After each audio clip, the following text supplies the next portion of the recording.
Olá, seja bem-vindo a mais uma aula. Bom, nessa aula aqui nós vamos falar um pouco sobre a carga térmica da tabela 5 de iluminação. Então você percebe que você tem aqui uma área também de 17, 177,91. Eu vou pegar esse exemplo novamente. 177,91.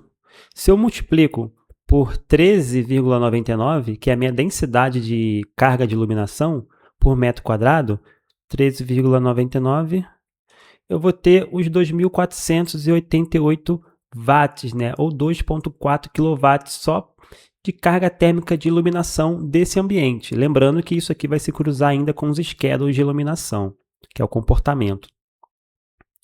Bom, mas se eu precisar então definir esse valor direto sem que eu mude a taxa aqui, como é que eu faço? É a mesma coisa, eu vou selecionar aqui os espaços, vou aqui na minha tabela, aqui na aba de propriedades eu rolo um pouquinho para baixo e venho aqui ó, em cargas elétricas. Ele não vai deixar porque eu peguei algum espaço que está como pleno, então cuidado com isso. Aqui, ó, selecionei o shaft, não posso, porque ele vai ter carga zero, ou seja, não consigo mudar a carga de espaços plenos. Agora sim, vim aqui, Electrical Loads, não quero deixar em by Space Type, eu quero especificar a minha carga, e vou dar um OK. Pronto. Aí lá na tabela, olha o que acontece, é bem interessante. Opa, nessa aqui não. Tabela 5. É bem interessante porque eu tenho aqui agora a minha densidade de potência totalmente livre para eu poder ajustar. Então, nessa sala de arquivo aqui, eu vou considerar 12. Aqui em auditório, eu vou considerar 16. Circulação, 14, 14, 14, cada 12. E shaft, 0 mesmo. Eu não vou querer ter iluminação no shaft. Beleza. Eu posso pegar esse valor aqui, ó, é a mesma coisa que acontece com a tabela de pessoas lá. Se eu defino esse valor aqui, esse total meu, ele é ajustado. Agora, se eu deixar aqui densidade, a premissa de cálculo de carga de iluminação, estou utilizando, né, densidade de carga, né, power density.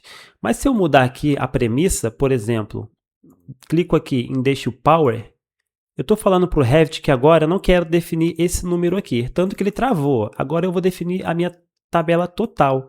E se eu mudo aqui para 2.500, ó, ele já recalcula a minha densidade de carga, ou seja, é uma conta cruzada. Isso para manter os parâmetros e os valores da tabela sempre coerentes, né? São informações que podem ser úteis para a gente.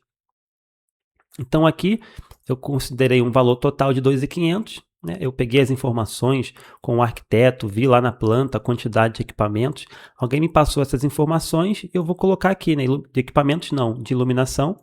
O pessoal de elétrica falou, né, a quantidade de luminárias e a potência delas, e eu calculei o valor aqui, né?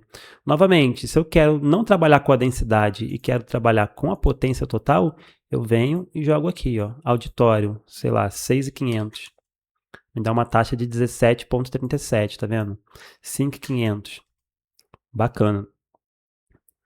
Mesma coisa eu vou fazer para cá, ó, para esses ambientes aqui. Cuidado que eu não posso pegar espaços plenos, senão eu não consigo fazer a configuração.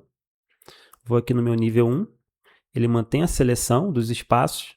Agora eu rolo aqui na minha aba de propriedades até cargas elétricas e deixo especificado. Eu quero especificar os valores. Muito bem. E eu consigo arredondar agora esses valores, né? Suprimento, 14, aqui 16, 16, 12, 16, enfim.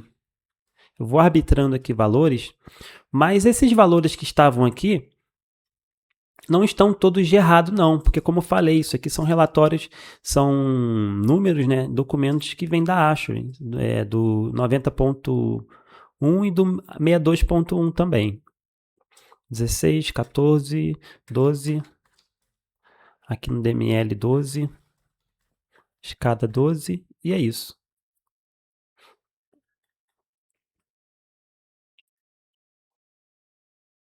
Aqui eu vou deixar em densidade, deixar como 14, 14 aqui. Beleza, eu posso fazer a mesma coisa aqui para os outros ambientes do nível 2. Ou considero que os valores estão coerentes também, eu vou manter esses valores aqui. Mas caso você queira mudar, então, você já sabe aonde que faz, né? E esse plenum aqui, o que seria esses 20%? Deixa eu tentar te mostrar aqui. Deixa eu ver se eu acho uma imagem da própria Autodesk. Não vou achar agora. Mas basicamente, isso aqui indica qual é a porcentagem de calor sensível que eu vou transferir para o plenum. Eu acho que um documento que eu passei para vocês vai ter isso. Deixa eu ver se eu acho aqui.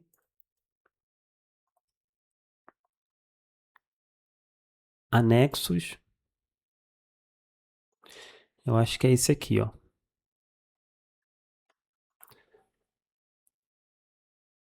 É esse aqui mesmo.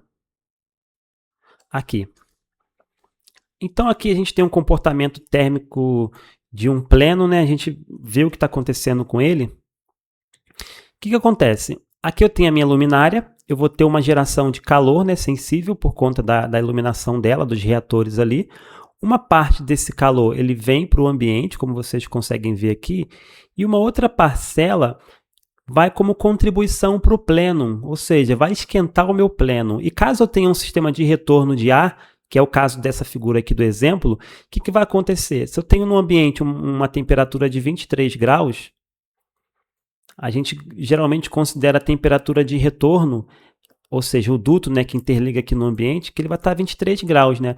Mas nesse caso aqui, como eu não tenho duto, como o meu retorno vai acontecer diretamente por plenum, e isso é muito utilizado, o que vai acontecer? Esse ar vai chegar no meu equipamento, na HU, no fan coil, a, sei lá, 26, 25 graus, né? Não com as condições iniciais aqui do meu retorno. Isso tudo por conta dessa contribuição do plenum. E esse número aqui de 20% é exatamente o quanto que está indo para o meu plenum. Ou seja, se eu tenho aqui essa carga total de 2.490, o que está indo para o plenum, né, como contribuição de calor, é 20% disso aqui. E os 880% vai ser como carga do ambiente. Isso fica bem visível nos relatórios de carga que nós vamos ver mais para o final do curso. Então, caso você queira variar esses valores aqui, fazer algumas análises de carga térmica, manipulando aqui também é possível, tá? Então, para essa aula seria somente isso. Eu aguardo você na próxima.